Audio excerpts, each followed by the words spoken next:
ಬಿಕ್ಕೋಡು ಶ್ರೀ ಕೋಡಿಮಠದ ಶಾಲೆಯ ಬಳಿ ಭೀಮಾ ಎಂಬ ಹೆಸರಿನ ಒಂಟಿ ಕಾಡಾನೆ ಮಂಗಳವಾರ ಮಧ್ಯಾಹ್ನ ಕಾಣಿಸಿಕೊಂಡು ಕೆಲ ಕಾಲ ಆತಂಕ ಸೃಷ್ಟಿಸಿದ ಘಟನೆ ನಡೆಯಿತು.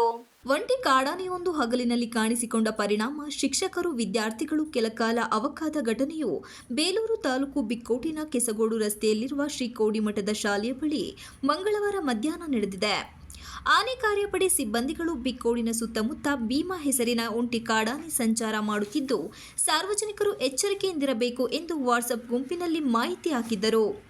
ಮಂಗಳವಾರ ಬಿಕ್ಕೋಡಿನಲ್ಲಿ ವಾರದ ಸಂತೆ ನಡೆಯುವುದರಿಂದ ಕಾಡಾನೆಯ ಸಂಚಾರದ ಬಗ್ಗೆ ಸುದ್ದಿ ತಿಳಿದ ಸುತ್ತಮುತ್ತ ಗ್ರಾಮಗಳ ನಿವಾಸಿಗಳು ಆತಂಕದಿಂದಲೇ ಸಂತೆಗೆ ತೆರಳಿ ಅಗತ್ಯ ವಸ್ತುಗಳನ್ನು ಖರೀದಿಸುತ್ತಿದ್ದರು. ಈ ವೇಳೆ ಆನೆ ಬಂದಿದೆ ಎಂಬ ಸುದ್ದಿ ತಿಳಿದು ಜನಜಂಗುಳಿ ಏರ್ಪಟ್ಟು ಭೀಮಾ ಆನೆಯ ಗಂಭೀರ ನಡೆಯ ದೃಶ್ಯವನ್ನು ಕೆಲವರು ಮೊಬೈಲ್ನಲ್ಲಿ ಸೆರೆ ಹಿಡಿದರು. ಇನ್ನು ಕೆಲ ವಿದ್ಯಾರ್ಥಿಗಳು, ಶಿಕ್ಷಕರು ಶಾಲೆ ಮೇಲೆ ತೆರಳಿ ಭೀಮಾ ಎಂಬ ದೈತ್ಯ ಆನೆಯನ್ನು ನೋಡಿ ಅಬ್ಬಾ ಎಂದು ಉದ್ಗರಿಸಿದರು. ರಾತ್ರಿ ವೇಳೆ ಕಾಣಿಸಿಕೊಳ್ಳುತ್ತಿದ್ದ ಕಾಡಾನೆಗಳ ಹಿಂಡು ಹೀಗೆ ಹಗಲಿನಲ್ಲಿ ಕಾಣಿಸಿಕೊಳ್ಳುತ್ತಿರುವುದರಿಂದ ಸಾರ್ವಜನಿಕರಲ್ಲಿ ಆತಂಕ ಇಮ್ಮಡಿಯಾಗಿದೆ. Ranjith Kumar, KS, TV46 Malenadu news, ಅರಳ್ಳಿ.